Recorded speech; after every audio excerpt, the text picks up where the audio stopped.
DKBS 뉴스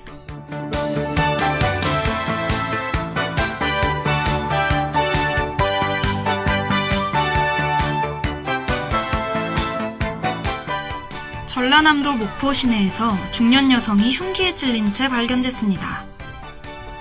최근 일부 고등학교에서 학교생활 기록부 내용을 정정하는 사례가 급증한 것으로 나타났습니다.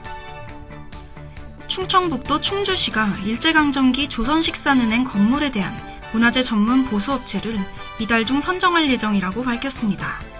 이상 오늘의 주요 뉴스입니다.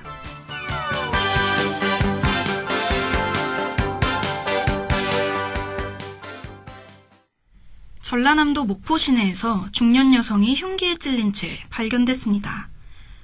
전남 목포경찰서는 피해자 A씨에게 흉기를 휘두르고 달아난 혐의로 56세 남성 B씨를 긴급 체포했습니다. 하지만 B씨는 당시 상황이 잘 기억나지 않는다며 혐의를 부인하고 있습니다. B씨는 A씨가 갑자기 피를 흘려 119에 신고했고 당황해서 자리를 떴다고 진술했습니다. A씨 역시 수술 직전 타인이 상해를 가한 것이 아니라는 것을 의료진에게 밝힌 것으로 전해졌습니다.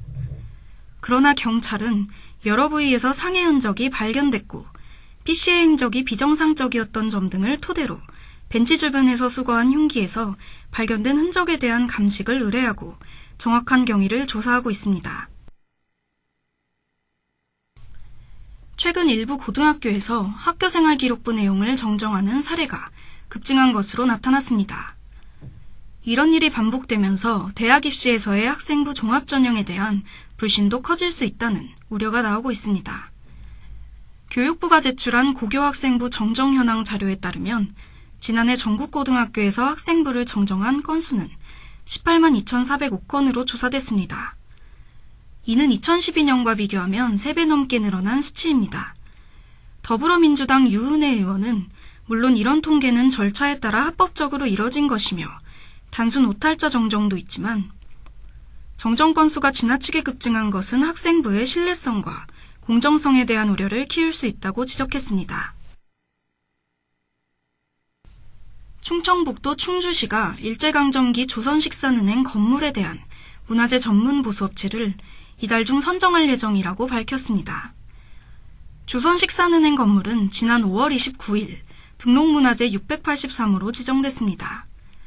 등록문화재 등재 이후 일부 시민사회단체는 일제의 잔재를 보존하는 것은 적절치 않다며 복원 반대를 외치고 있습니다.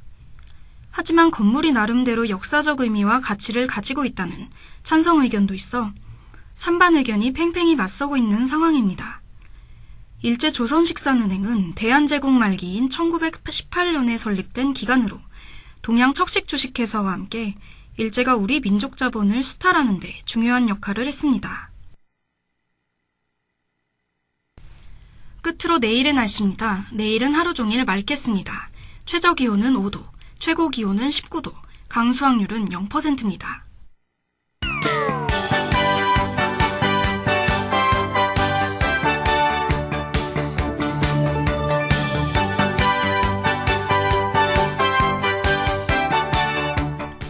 이상으로 DKBS 뉴스를 마치겠습니다. 제작의 DKBS였습니다.